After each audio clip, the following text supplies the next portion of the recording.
Hi guys, Mandy from Olive's Tree. Welcome to the channel today. We are very patiently, I don't know if patiently is a word, we're very, we're waiting for Cyclone Alfred. It's been raining all night. It's raining now. It's not that heavy, but I don't know, is anyone else scared of storms? I am, and I feel a bit alone with that statement. But anyway, why I brought you along today is I want to show you a quilt that I started making 23 years ago, and it's been in and out of storage I don't know how many times, and I want some advice. Don't yell at me when I show you what I've done. No yelling at me in the comments, just positive help please. Okay, I'm going to switch around and show you the 23-year-old quilt top. Okay, here it is. I've just spread it out on the top of my bed. So it's a grandmother's flower garden EPP quilt, and I'm sure that you can see, but I'm going to zoom in because it was never stored properly. It was never folded properly, and look at the stretching in some places. And I'm very, very cross with myself about that. Now, this is where I don't want you to yell at me. So a few months ago, I got it out and I finished the top to the size that I wanted. And then I thought, okay, I might cut off this edge on the top, well, it's the sides now because I made a mistake, on the top and the bottom, and run a border. I know, what an idiotic thing to do. Anyway, so I'm just going to pull it back out and show you because I did that on purpose. I know there's people, jumping up and down at the moment going, oh, you're crazy, because I want this line to stay like that. So I'm going to put a border on the edges, and I'm going to invisibly, connect that. I don't want to cut them on that side. And yeah, I was on treatment when I made the decision to cut this edge, and I have regretted it every time I've thought of this quilt since. Now, most of the fabrics in this quilt are scraps that I was given, left over from sewing projects from my daughters when they were small, from my mum, things that she made, we made together, I made, whatever. The only common denominator in this quilt is that every fabric is 100% cotton. So you can see there's, where did I just see that? Oh, that's still got a paper. Yeah, I took some papers out. So you can see that the whites are different weights, and they're all quilting, cottons. But oh yeah, I guess I have got, something dark underneath.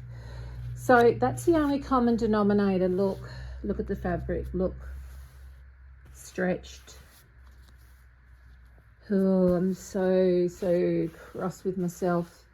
This is the only quilt I've ever made for myself. I never ever make things for myself, and I always wanted this to be mine. And yeah, and I have steam ironed this, and it didn't make any difference, in case that was a suggestion. So now my dilemma is, do I put a white border on and do a white border, and then maybe add some little hexagons randomly? If I put a nice sort of 6-inch border, and I did it in a white, and then I could add some little hexes all the way around, and maybe some applique leaves, maybe like this would be the hexagon. Then I could do some little applique leaves on around the border. I thought that'd be nice. And then I had a beautiful pink to back it with. I'm going to go and get that and show you. Hold tight. All right, so these are two options that I'm toiling with. I'm toiling with this beautiful floral for borders, and I'm toiling with the white with the little hexagon sewn on.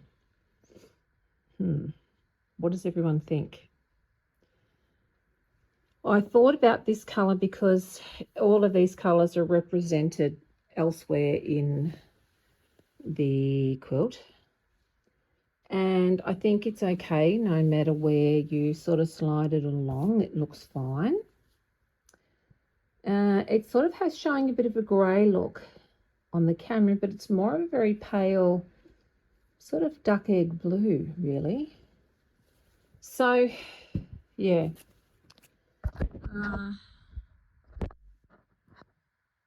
Do you want to see the background fabric that I've chosen? Should I get that as well? Because maybe that will help me decide. I'll grab it. Okay. That took a while. So, this is what I picked to back it in. It's a beautiful pale pink paisley. Now, I'm on a not buying anything this year until I have to. So I had this and this grey in my stash. So, yeah, I'm not real sure. So backing fabric options. I do like the pink. Border options. Yeah, let me know what you think, guys. This is really a tough one. It's not the first EPP project I've done at all.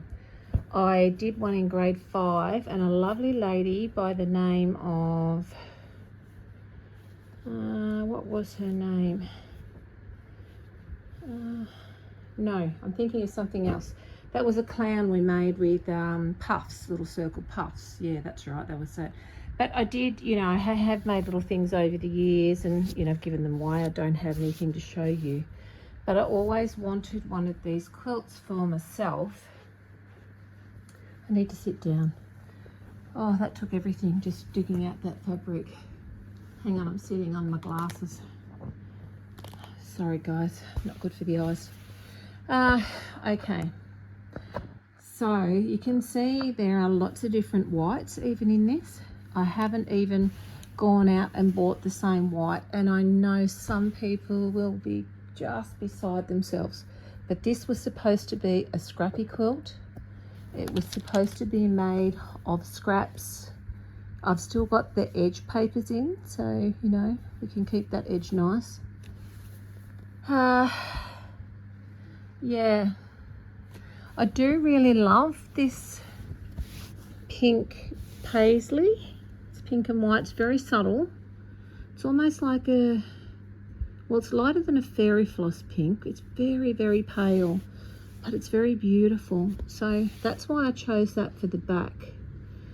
And I would say probably the binding, but then I wouldn't be adverse to doing the binding even in the grey or in a floral. What do you think, guys? I need some help with this one. I'm just going to get these where they can be seen again. All right, what do you think, guys? What would you do? I mean, I definitely want the pink on the back.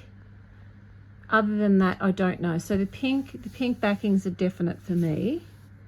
But as far as borders go, I know I wouldn't put a grey border on there, so that's not going to happen. I'd be happy to bind it in a grey, but no grey borders. So I think it comes down to these two.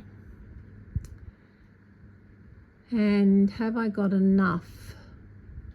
I'm just thinking now, I may not actually have enough of this beautiful floral.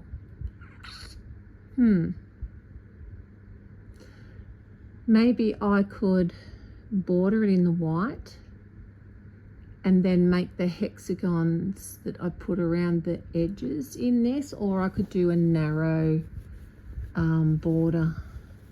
There's probably, I'm just going to have a look and see how much there actually is here. I'll do a quick measure.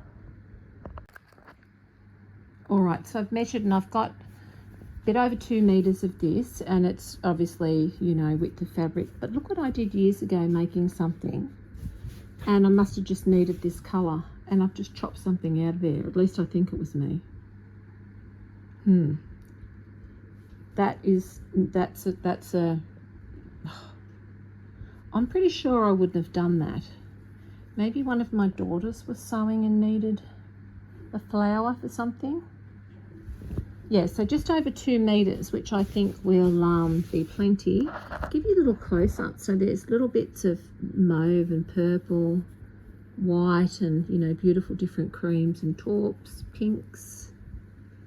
It's really a pretty floral. Yeah.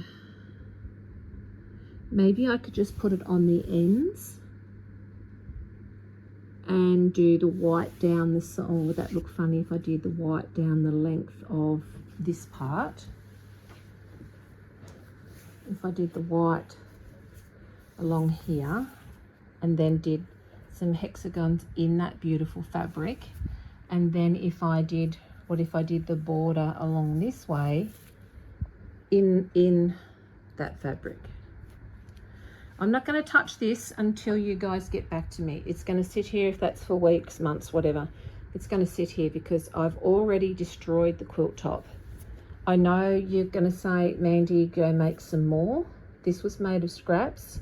I don't have any more that I could match in. I've had a bit of a look through things. Thought I might have been able to get away with that. And I don't. So, yeah.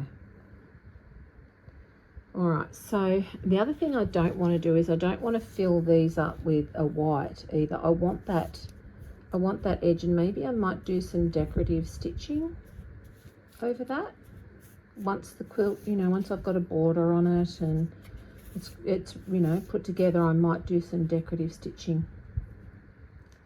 Yeah, it's a bit difficult.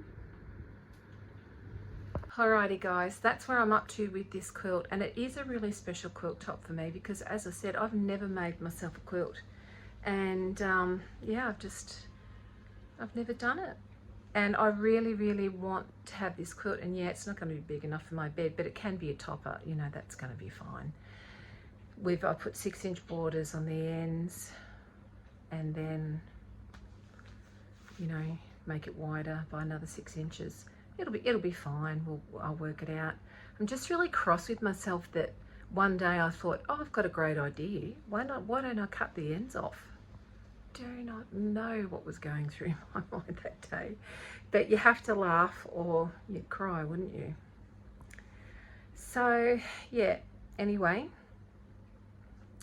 I'm pondering a lot of jobs today, waiting for Cyclone Alfred to hit, and my anxiety's through the roof.